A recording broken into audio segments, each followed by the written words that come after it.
Hello friends, welcome to our YouTube channel diploma mechanical 11। आपको पता ही होगा कि हमने यहाँ पे आईसी इंजन के जो न्यूमेरिकल है उनकी एक सीरीज स्टार्ट की हुई है। प्रीवियस दो जो वीडियो हमने अपलोड किए थे उसमें से एक वीडियो के अंदर हमने जितनी भी फॉर्मूला है, ठीक है, उनका आपको एक्सप्लेनेशन किया था और आपने वो पीडीएफ अच्छे से डाउनलोड करके वो पढ़ भी ली होगी। और जो सेकंड वीडियो था उसके अंदर हमने एक न्यूमेरिकल सॉल्व किया था। अभी तक आपने वो पीडीएफ डाउनलोड नहीं की है तो नीचे डिस्क्रिप्शन में लिंक है, वहाँ से आप डाउनलोड करके जो इक्वेशन है वो आप पहले याद कर दीजिए, ताकि ये जो कैलकुलेशन है वो आपके लिए ईजी हो जाए। इसके अलावा आप हमारी प्लेलिस्ट में चले जाइए, वहाँ पे हमने ऑलरेडी ईसीसी के न्यूमेरिकल अपलोड करना शुरू किए हुआ है। थर्मल के भी, रेफ्रिजरेशन के न्यूमेरिकल वहाँ पे अपलोडेड है। डीएमई का पेपर सॉल्यूशन है। उसके अलावा जो आईएमपी टॉपिक के जो न्यूमेरिकल है वो भी अवेलेबल है। और अभी तक आपने हमारी चैनल सब्सक्राइब नहीं की है तो सब्सक्राइब कर दीजिए, ताकि ऐसे ही जो वीडियो आने वाले हैं उसकी आपको नोटिफिकेशन मिलती रहे। आपके फ्रेंड के साथ भी ये वीडियो ज़रूर से शेयर करना। सो आज हम सॉल्व करने वाले हैं विंटर 2019 का question. The following reading were obtained during the testing of four stroke cycle. ठीक है, तो यहाँ पे मैंने लिखा हुआ है, आपको गिवन डेटा पता है किस तरह से लिखना है।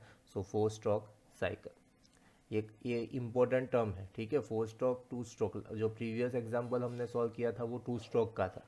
सो यहाँ पे 4-स्ट्रोक है। सो 4-स्ट्रोक और 2-स्ट्रोक में क्या चेंज है वो हम इस एग्जांपल में देखेंगे। और ये बहुत ही इंपॉर्टेंट चेंज है। कई कई बार स्टूडेंट जो है वो ये चेंज करना भूल जाते हैं तो पूरा न्यूमेरिकल उनका गलत हो जाता है। सो ये ध्यान रखना।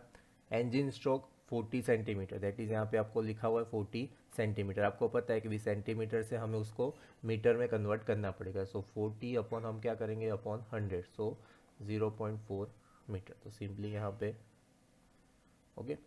उसके बाद bore 24 centimetre, that is diameter, तो उसको भी इस तरह से 24 अपॉन 100, सो वो आ जाएगा 0.24 metre.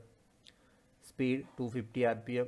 Main effective pressure 6.65 bar. मैंने आपको लास्ट एग्जांपल में ही बोला था कि अगर बार में से मुझे उसको पास्कल में कन्वर्ट करना है या तो फिर न्यूटन पर मीटर स्क्वायर में उसको कन्वर्ट करना है, तो मैं क्या करूँगा, यहाँ पे मैं कन्वर्जन लिख देता हूँ कि उसको मुझे 1 × 10⁵ से मल्टीप्लाई करना पड़ेगा। तो इसका आंसर क्या आ जाएगा, 6.65 × 10⁵ पास्कल। ओके। फिर नेट ब्रेक लोड 850 न्यूटन।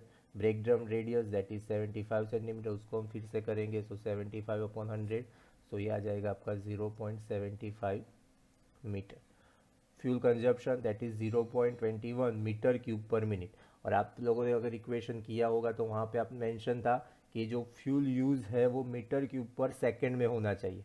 ठीक है, तो सिंपली हम क्या करेंगे, मिनट से हम सेकंड में कन्वर्ट करना है तो सिंपली हम उसको 60 से मल्टीप्लाई कर देंगे। ठीक है, सो यहाँ पे आ जाएगा आपका 0.20 इंटू 60 मीटर क्यूब पर सेकेंड। ये बहुत इम्पोर्टेंट है। ठीक है, स्टूडेंट ये मिनट में ही जो वैल्यू है वहाँ पे रख देते, सो अगेन आपके न्यूमेरिकल वहाँ पे रॉन्ग हो जाता है। और लास्ट है कैलोरीफिक वैल्यू, उसको तो आप ऐसे ही रखना। सो अब कौन कौन सी चीज़ हमें फाइंड करनी वो देख लेते हैं।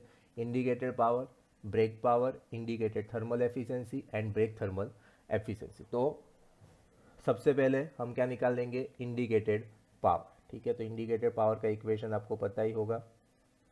सो indicated power is equal to plan. ठीक है, सो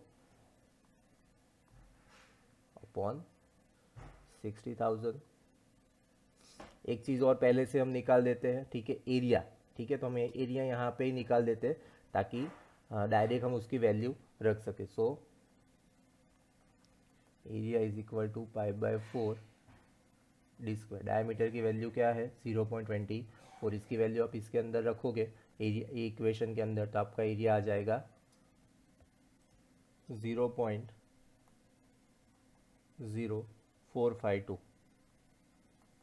मीटर स्क्वायर। ठीक है, यहाँ पे जो मैंने इस साइड की जो भी यहाँ पे जो किया है वो सब रफ है। ठीक है, आपको इसको रफ में कैलकुलेट करना है। अब मैंने बोला था कि आपको 4-स्ट्रोक इंजन और 2-स्ट्रोक इंजन में क्या करना है। सो 4-स्ट्रोक और 2-स्ट्रोक के में डिफरेंस इतना होगा कि अगर हम 4-स्ट्रोक है, ठीक है, तो उसको हम क्या करेंगे, डिवाइड बाय 2। ठीक है, यानी कि डिवाइड क्या करना है, ये जो आरपीएम है, ठीक है, स्पीड है, उसको हमें 2 से डिवाइड करना है। तो आइदर आप क्या करोगे, आइदर आप ये जो 250 है उसको यहीं पे डिवाइड करके 125 लिख दो, या तो आप इक्वेशन में डिवाइड बाय 2 ऐड कर देना, ठीक है। वो आप पे है आपको क्या करना है। ज़्यादातर आप इसी तरह से फॉलो करना कि अगर 4 स्ट्रोक इंजन आता है तो हम प्लान अपॉन 60,000 इंटू 2, मतलब हम उसको 2 से क्या करेंगे, सिंपली डिवाइड करेंगे, ठीक है।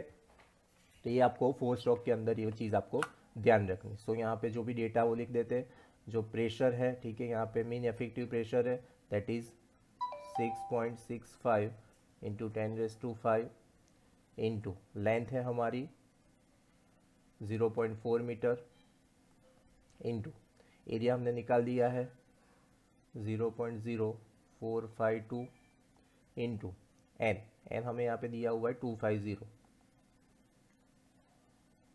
Upon 60,000 into 2। तो आप इन सबों की कैलकुलेशन करोगे तो आपका आ जाएगा इंडिकेटेड पावर। तो आपकी वैल्यू आएगी 85.04 किलोवाट, ठीक है। तो ये आपका आ गया first answer, that is indicated power, ठीक है। आपको यहाँ पे क्या क्या ध्यान रखना है, ये जो डिवाइड बाय 2 किया उसमें आपको फोकस करना है। सो नेक्स्ट हमें फाइंड करना है ब्रेक पावर, ठीक है। अब आप बोलोगे कि सर यहाँ पे टॉर्क तो दिया नहीं तो हम कैसे फाइंड करें। तो मैंने आपको जब इक्वेशन एक्सप्लेन किया था तब मैंने आपको बोला था कि भाई आपको एक और इक्वेशन याद रखना है। सो वो वहाँ पे ऑलरेडी मेंशन ही है, ठीक है। So brake power is equal to, तो आपको कैसे निकालना है, तो जो इक्वेशन है वो है W minus S, okay, into pi D N upon 60,000, ठीक है। So W minus S, so W क्या है, तो हमारा वेट है, और S है हमारा स्प्रिंग लोड, ठीक है, स्प्रिंग का वेट। तो यहाँ पे आप देखो आपको डायरेक्ट दिया हुआ नेट ब्रेक लोड, मतलब ये जो यहाँ पे आपको मेंशन है वो already W minus S mention है, ठीक है। आपको इस कैसे पता चलेगा ये W माइनस एस, तो आप पूरे न्यूमेरिकल में देखोगे यहाँ पे कोई भी स्प्रिंग वेट नहीं दिया हुआ है। अगर स्प्रिंग, ये शॉर्ट ट्रिक है कि अगर आपको स्प्रिंग वेट नहीं दिया और सिंपल एक लोड दिया हो तो आपको आपको वो समझ जाना है कि वो W माइनस एस की वैल्यू दी हुई है, ठीक है। सो यहाँ पे हम सिंपली रख देते हैं W माइनस एस की जो वैल्यू है that is 850 into pi into D. अब डी कौन सा आपको रखना है, ये ऊपर वाला नहीं रखना है, ध्यान रखना है। बोर है वो नहीं रखना है, क्या रखना है हमें, ये जो ड्रम है, ठीक है, जो ब्रेक ड्रम है उसका रेडियस यहाँ पे आपको दिया हुआ है 0.75 मीटर, उसको हम डायमीटर में कन्वर्ट करेंगे तो उसको हमें क्या करना पड़ेगा, multiply by 2। So 0.75 multiply by 2, so it will be 1.5 metre. ये छोटी छोटी चीज़ जो है वो आपको ध्यान रखनी। सो यहाँ पे 1.5 into N, again N RPM तो वही आने वाले 250 अपॉन 60,000, ओके। तो इस तरह से आप इसकी वैल्यू रखोगे तो आपका जो आंसर है वो आ जाएगा 16.68 किलोवाट, ठीक है। तो ये आ गया आपका ब्रेक पावर। सो ये हो गया हमारा सेकेंड आंसर। बहुत ही ईजी है, बस सिर्फ आपको जो डेटा है उसको सिर्फ एनालाइज करके उसकी हमें वैल्यू रखनी है। उसके बाद थर्ड निकालना है हमें इंडिकेटेड थर्मल एफिशिएंसी, ठीक है। So next is indicated thermal efficiency, ठीक है। मैंने आपको बोला था कि इंडिकेटेड थर्मल एफिशिएंसी हो या ब्रेक थर्मल एफिशिएंसी, उसमें सिर्फ एक ही चेंज आता है। सो इंडिकेटेड थर्मल एफिशिएंसी में क्या आता है, so indicated power into 3600 upon MF into CV। So indicated power already हमने यहाँ पे ऊपर निकाला हुआ है 25.04 इंटू 3600 एज यूजल MF, ठीक है। तो हमने ऑलरेडी MF की जो वैल्यू है वो मीटर के ऊपर सेकेंड में निकाला हुआ है 0.21 इंटू 60। सो उसी वैल्यू को यहाँ पे हमें रखना है 0.21 into 60 into CV calorific value, उसकी वैल्यू यहाँ पे हमें दी हुई है 18,690।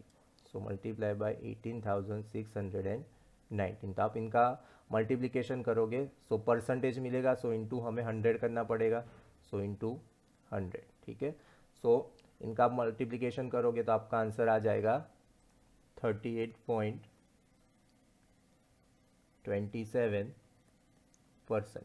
तो ये आ गया आपका आंसर थर्ड। ठीक है, बहुत इजी था, सो ये answer third.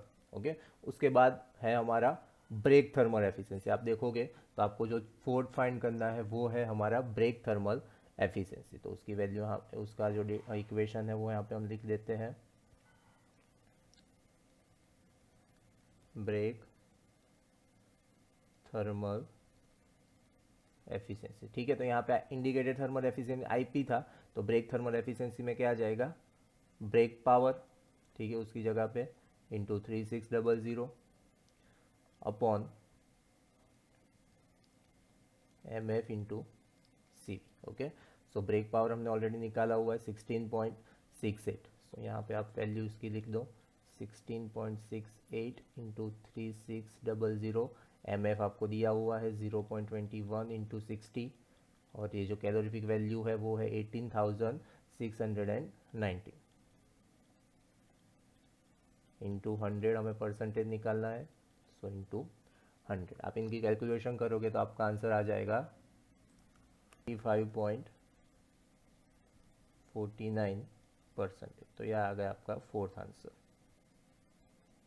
That is answer 4।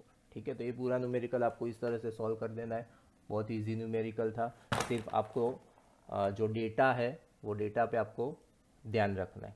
ठीक है, और 2 स्ट्रोक है, 4 स्ट्रोक, वो आपको एक देखना है, चीज़ देखनी है। उसके बाद जो भी यूनिट्स है, ठीक है, वो यूनिट्स आपको ध्यान रखना है, मतलब कौन से यूनिट में से कैसे कन्वर्जन करना है, मीटर क्यूब में से मीटर क्यूब पर सेकेंड करना है, वो ध्यान रखना है। और जो बार है उसको हमें पास्कल में कन्वर्ट करना है, बाकी तो सारी चीज़ आपको पता ही है। डब्ल्यू माइनस एस क्या है, न्यूटन टॉर्क दिया हुआ है कि नहीं दिया हुआ, वो भी आपको साथ में देखना है। तो इसी तरह से आप न्यूमेरिकल सॉल्व करते रहोगे हमारे साथ, तो आपके जितने भी डाउट्स है वो आपके डाउट सॉल्व हो जाएंगे। अगर ये वीडियो आपको पसंद आया तो ज़रूर से लाइक कीजिएगा, अपने फ्रेंड्स के साथ भी शेयर कीजिएगा, और हमारी चैनल को ज़रूर से सब्सक्राइब कीजिएगा, ताकि हम ऐसे ही और वीडियो अपलोड करते रहे और आपको इसी तरह से उसकी नोटिफिकेशन मिलती रहे। मिलते हैं हम नेक्स्ट वीडियो में, इसी तरह से आईसी इंजीनियरिंग का एक और न्यूमेरिकल हम सॉल्व करेंगे। Thank you for watching video.